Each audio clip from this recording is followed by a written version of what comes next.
What we have here is a failure to communicate. No wait, a failure to wash your hands? No. What we have here is an Onslaught Tournament pack. That's what we've got here. That's right, the set that originally had the Fetchlands. I lined up all my original Onslaught Fetchlands, including my foil Bloodstained Mire there, just to give me a little bit of good luck and hope that there is actually another one of those little guys to join the team in here. Wait, what's this? $9.99. Oh, what a scam. Man, did I get taken on this one. Man, that's way too much to pay for this. I wish I got this for $9.99. Holy moly. I would have bought many, many, many more of these if they were only $9.99. Yeah, I think I paid $55 for this. So, quite different than $9.99 or $6.66, depending on how you look at it. So, all right. So, yep, I picked up an Onslaught Tournament pack. This is one of the ones that, yeah, this set's where they came from. This is where Fetchlands started. This is the original printing of the Fetchlands. There was no Fetchlands before this. We had actual dual lands before this. Now, the Fetchlands are how you get to your actual dual lands. So, good old tournament pack. There's 75 cards in here. 75 additional cards. What if you have none? Then it's not additional. Anyway, so there should be 3 rares. Hopefully one's a Fetchland. And 10 uncommons, 32 commons, and 30 lands. Foils are 1 in 70. So we should get a foil in the box. Usually you did. Sometimes you could get more than one. Sometimes you got hosed and didn't get any. So we'll see. We'll see which one this turns out to be here. Let's break into it and see if we get lucky and pull a Fetchland on camera. That would be pretty awesome. But, you know, pretty rare. There's a lot of rares in this set. And the Fetchlands, obviously, Wizards knew they were going to be popular. So they printed less of those than they did the other rares. I mean, it's what they do. They do it with every set. They know. Oh, look, a foil right on top. Looks like we might get hosed with just a foil basic land. Wah, wah. Well, we got a foil forest. I don't know if we're going to get anything else, kid, but we got a foil forest. I was hoping it was going to be a foil Bloodstained Mire, but we got a foil forest. I think, is there a pull tab on here? I think there's a pull tab somewhere, maybe. Yep, okay. All right, so let's break into this puppy and see what we get other than a foil forest. So the rares should be right on the top underneath that thing, so we'll probably slow roll that. This should be our lands, if memory serves. It's been a while since I opened one of these. Like, I haven't opened one of these since this block was still in standard. So, there you go. So here's all our basic lands.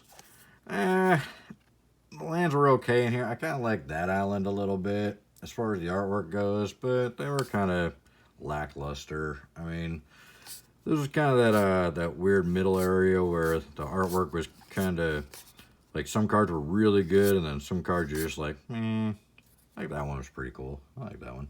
Got kind of that cityscape in the background and the swamp in the foreground. Kind of neat. They had some cool stuff as far as art goes, but it was kind of that middle era before they were switched over to the new stuff. They were still kind of trying to, there's something on the card there. Was it just my finger? Okay. Fingerprints. Yeah, they were kind of in that middle section, kind of between trying to be politically correct and trying to be expert level too. So there should be 3 rares, so we'll pull the 3 rares off the top here. Those are the 3 that are hopefully Fetchlands. All Fetchlands. No, that can't happen. There's definitely not 3 Fetchlands. What do we got? Uncommons? Yep, uncommons. So we'll pull the next 10. 2, 4, 5, 6, 7, 8, 9, 10. And we should be the commons. Okay. So we'll do commons first, and then we'll do the uncommons, and then we'll do the rares. So we got a Mistform Dreamer. Now there's no commons that are really worth a lot in this set, but there is a few uncommons. Our uncommons to look out for will be the Wirewood Laws, the Chain of Vapor, The Apeto Alchemist, Blackmail, and Explosive Vegetation are all over $1. So for an uncommon. So Mistform Dreamer, we got a Snarling Underrock. Mistform Dreamer, there was a lot of stuff around this era that would change creature types. Yeah, you could alter creature types and do a lot with creature types. This is when Tribal first really started getting to be popular. Well, not first. I mean, it started getting real popular around the, I think around Invasion block, probably. Before that, it was, yeah, there's a little bit of Tribal, but nothing crazy. Of course, I think the first Tribal was, the first kind of engineered Tribal, I think, was Kobolds and Legends. I used to have a Kobold deck. It was fun. So we got a SWAT, destroy target creature with power 2 or less with cycling. Pacifism, yes, this is, I believe, the original printing and still one of the best artworks for Pacifism. Yeah, they don't do a lot of artwork like that anymore. Solar Blast, that one always had pretty cool artwork to it, I thought. And another cycling card. There's a lot of cycling. This was the cycling block. Lots of cycling. Lots of, if you don't want it, try and get something you do want. And this is when lands started coming into play, tapped. Boo. Barkhide Mauler. Glory Seeker. Lay Waste. Backslide. Oh no! Look at that guy's face. That's funny. I've never seen an ox with opposable thumbs before, have you? That's kind of weird. Anyway. Wirewood Elf. Good old Lana War that cost you twice as much, but he had 2 toughness. Crown of Suspicion, spelled with the European spelling. Grassland Crusader. Charging Slateback. Skirk Prospector, I always liked him. Sacrifice a goblin to add red to your mana pool. Good old Mana Ramp. Man, I love Mana Ramp. Yeah, you could do some cool stuff with that card back in the day. Why aren't people still using him? I mean, he's awesome. Oh yeah, nobody plays Vintage anymore. Boo, I prefer Vintage. Spy Network. I think they've reprinted this one a bunch of times, but I believe this was the original. Elvis Path Cutter. Forest Walk, yeah. Remember Landwalk? Landwalk was great. I don't know why they stopped doing Landwalk. Landwalk was awesome. Misery Charm. Yep, some of the early charms. Destroy target cleric, or return target cleric card from your graveyard to your hand, or target player loses 2 life. Yeah, pretty much everybody always used the target player uses 2 life. This is a black shock, basically. Because clerics, nobody used clerics. Crown of Awe. Crown of Fury. So the crowns were different. So there were enchantments that, like this one was +1 and first strike. But these were the first time you could kind of do dual purpose. So you could sacrifice them. And then enchant a creature and other creatures that share a creature type with it get +1/+0 and gain first strike until end of turn.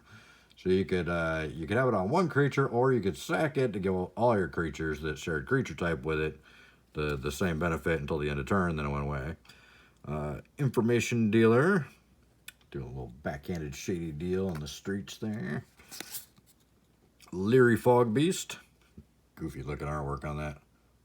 Look at that. It's like got buck teeth and saber teeth at the same time. It's kind of weird. Underbite and overbite. Weird. Gus Cloak Runner is when Gus Cloak Runner becomes blocked, you may untap it and remove it from combat. Kind of cool. So he could attack, and if he ended up getting blocked, you could just pull him back and be like, oh, nope, I'm going to take that back. And it was legal. Fever Charm. So let's see what the Fever Charm was. Fever Charm had choose one, destroy, or target creature gains haste until end of turn, or target creature gets +2/+0 until end of turn, or Fever Charm deals 3 damage to target wizard. It's a lightning bolt that only works on wizards. Yeah, red and blue hated each other back then. Mistform Wall. You could change it to whatever creature type you wanted. The artwork was kind of cool.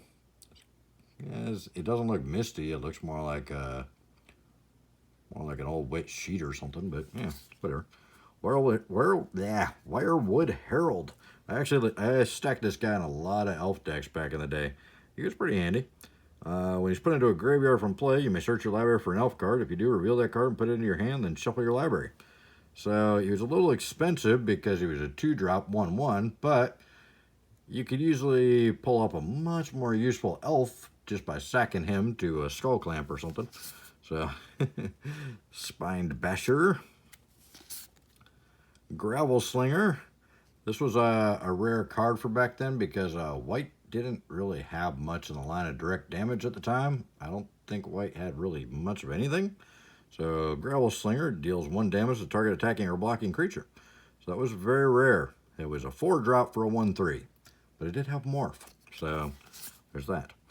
Lavamancer's Skill basically turns anything into a Prodigal Sorcerer. Tap it. This creature deals 1 damage to target creature. If enchanted creature is a wizard, it has tap. This creature deals 2 damage to target creature. So kind of weird. Crafty Path Mage. So as you can see, there's a lot of stuff that's geared towards different creature types. Target creature with power 2 or less is unblockable this turn. So this was an early unblockable card, which was rare back then.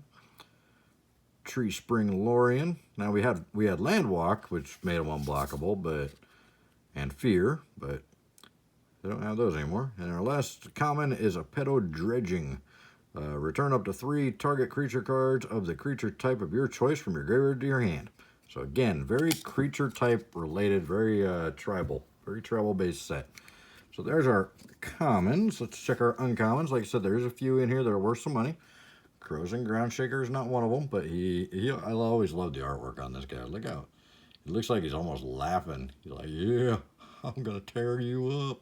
So, very expensive though. 7 mana for a 6/6. And target beast gains trample until end of turn for an extra 1. So, 7-drop for a 6/6 that doesn't even have trample built in. You got to pay for the trample. But you could give other beasts trample, but there wasn't a lot of beasts that people were using back then. Walking Desecration. Look at this little voodoo dude. It's crazy. Crazy voodoo dude. Creatures of the type of your choice attack this turn if able. Okay. Crowd Favorites. Custody Battle. I always thought that was funny. The two gobos trying to... He's my human. He's my human. Enchanted creature has at the beginning of your upkeep, target opponent gains control of this creature unless you sacrifice a land. So... you can either use it to steal one of your opponent's creatures. Of course, then the next turn you'd have to, sack a land to keep it. But you could, if you got something that's causing a big enough problem, you could take it over. And it was only two mana, so pretty useful. Dispersing Orb could backfire on you though. Basically a really expensive early version of Teferi and let you bounce permanent. But you had to sacrifice a permanent to do it. That was weak.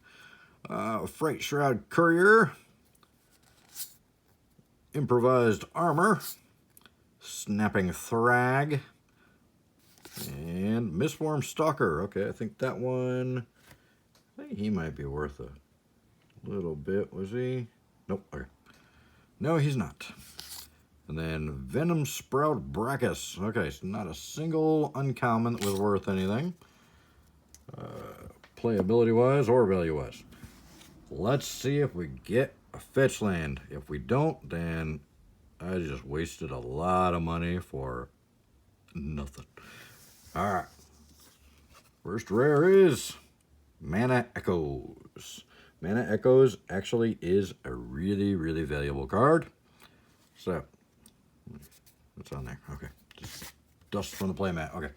So, Mana Echoes, 2 red, 2 colorless. Whenever a creature comes into play, you may add 1 colorless to your mana pool for each creature you control that shares a creature type with it. So, this little guy right here, this is the most expensive non-Fetchland card in the entire set. Looks like, according to this current price list, about $31.50. So there we go. That makes me a little bit happier. Even if I don't get a fetch land, at least I got a little bit of value out of this. Again, we're only halfway to what I paid for this thing, though. So we need one of these other two to be a good hit also.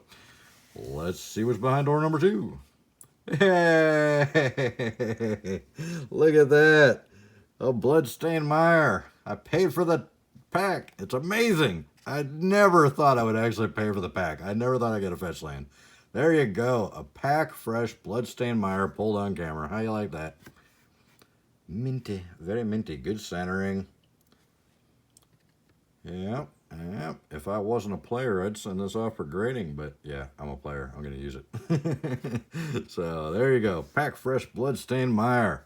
Nice. What's behind door number 3? We got another hit. So that's the second most expensive card in the set at $37.60, and this one was $31.50. See if we get another $30 card behind door number 1. What is it? It's Future Sight. Nice. Not as expensive as those two by any means, but it is a fun card. I don't even know if this one's really on the list. I don't remember seeing it on the price list. Oh, there it is. It's $1. It's a whole $1. We got $1. It's 3 blue and 2 colorless. Play with the top card of your library revealed. You may play the top card of your library as though it were in your hand. Great card. I don't know why it's not worth more than $1. I mean, why? It's amazing. Great card. But anyway, there you have it. We did pull a Bloodstained Mire pack fresh and a Mana Echoes pack fresh from the tournament pack. Our only foil, unfortunately, was the basic land, but yeah, this still probably people will pay a couple bucks just for the basic lands from these Onslaught packs. So, I mean, the foiling, as you can see, is a billion times better than the foiling of today. The foiling of today, for instance, here's from the newest set. Well, it's still got the old border, so it looks nicer, but I mean, you can tell the difference. Look at how the light reflects off the Onslaught card compared to off of the mystery card. It's not even close. The only the mystery card, they foil the artwork, which is cool, but in the Onslaught they didn't foil the artwork at all. In the older sets they only foiled the border, but it's got the shooting star on it, so that's cool. So there you go. You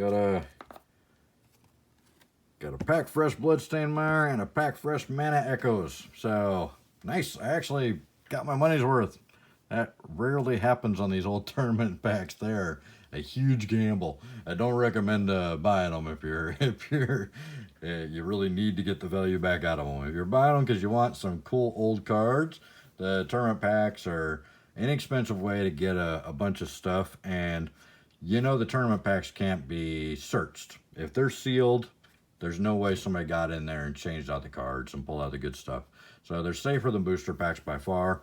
So if you don't have enough money to buy an entire box of an older set, then I'd always recommend getting the tournament packs or starter decks over the individual boosters, especially from the first few sets, because up until Homelands, all the packs can be searched. You can slide the cards down, and the packaging around on the booster pack itself, you could look right through. You could slide the cards down on top of each other in there, and you could actually read the title of the card to see what the rares were in the booster pack. So all old packs, if they're not in the box, have been searched. I'm not saying everybody's done it. I'm just saying pretty much plan on has been searched. Odds are somebody searched it along the way somewhere. So if they're not in the box sealed, then don't buy old single booster packs before Homelands. Homelands and I think Ice Age were the first two sets that had the wrappers that you couldn't search. But like Revised, yeah, do not buy Revised or Alpha or Beta or anything like that unless they're sealed in a box. So, all right, guys, I hope you found some fun or some usefulness in here, and I hope you enjoyed watching me pull the pack fresh Bloodstained Mire and Mana Echoes, and hopefully we'll see you in the next video. There's probably a couple suggestions up in the corners. You guys take care, have fun, and try not to go too stir crazy, being locked up inside all this time. You guys take care. Bye.